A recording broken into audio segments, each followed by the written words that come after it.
السلام عليكم، معكم احمد راني من رويال تيم. باذن الله هناخد خلفيه بسيطه عن لغه الباش على امل ان انت لو عجبتك اللغه وعجبتك طريقه تشغيلها وكده تروح وتشوف كورس ليها وتبدا تستخدمها وتعمل بيها ادوات اختراق وغيره. افتح الترمينال، هنروح على الديسكتوب زي ما احنا موجودين دلوقتي. هنعمل اول تاتش للملف، نكتب اي اس بس المهم في الاخر دوت اس اتش. طبعا لغه الباش هي لغه الشل، ولغة الشل هي لغة الأوامر، ولغة الأوامر هي لغة الترمينال. بالتالي لغة الباش هي لغة الشل، يعني هو الشل عموما، مش لغة، لا قصدي الشل عموما. يعني لو احنا نيجي نكتب cd، نكتب ls، دي كلها أوامر موجودة داخل الشل، يبقى موجودة داخل الباش. طيب تعالوا بقى نطبق الأوامر ديت في ملف تكست ونخلي ملف التكست دوت يشغل الأوامر ديت وتتنفذ قدامنا.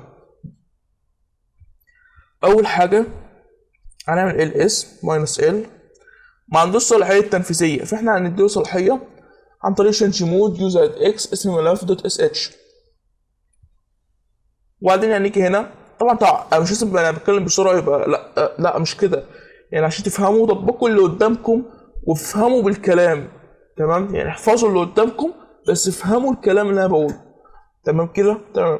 وبعدين نعمل العكس، فيلا عايزين نعمل زوم ان، تمام، عشان يوضح الشاشة. هنكتب دلوقتي ونقوم كاتبين مثلا، هنيجي نكتب، نفتح الملف الأول طيب عن طريق open with mouse pad. أول حاجة هتكتبها هي هاشتاج علامة استفهام /bin/bash عشان توضح للباش، عشان يقعد تقول الملف ده ملف باش بلغة الكود باش، يعني أول سطر بتوضح للملف إيه ده. نكتب بقى الأوامر who am I host name date call. هي مظبوطة بس هتظبط لما نيجي نعملها أظن. call، بعدين هنديله تاتش رويال ونقول له كنترول اس، تمام كده؟ تمام. وبعدين نيجي هنا ونقول له دوت سلاش اسم الملف دوت اس اتش، هتلاقيه طبق الحاجات قدامنا، تمام. قال لنا أول حاجة اليوزر نيم، قصدي هو معي يعني يوزر نيم، بعدين هوست نيم، بعدين ادانا الديت، بعدين ادانا الكول هي الداتا، يعني الكول داتا الكالندر يعني القصد، تمام. والاخر عملنا الملف التاتش. نقدر نعمل كل ده.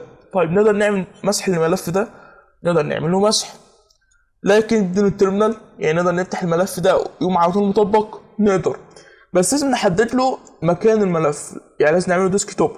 اما هنا احنا اساسا موجودين جوه الديسكتوب فهو بيطبق من المكان اللي احنا موجودين فيه. طب لو فتحناه على طول مش هيطبق خلاص، ما هو مفيش مكان يطبق منه، هو بيطبق من هوم بقى ويبدا من مكان هوم. ده بقى التيب بتاع السكريبت والعلامه بتاعته كود عشان بس تفهموا. اول ما هنفتحه هتلاقي على طول الملف اتمسح، تمام. دي كانت خلفيه بسيطه، المقطع قصير مش طويل بس عشان افهمكم لغه الباش بتمشي ازاي، وانتوا عليكم الباقي لو انتوا عايزين تتعلموها تشوفوا يوتيوب، تشوفوا يوديمي، تشوفوا جوجل، ولو عايزيني انا اشرح لكم لغه الباش اكتبوا لي وانا ان شاء الله هعمل لكم كورس عنها، اكتبوا على التليجرام او في اي مكان. وبس كده، كان معاكم احمد رويال من رويال تيم.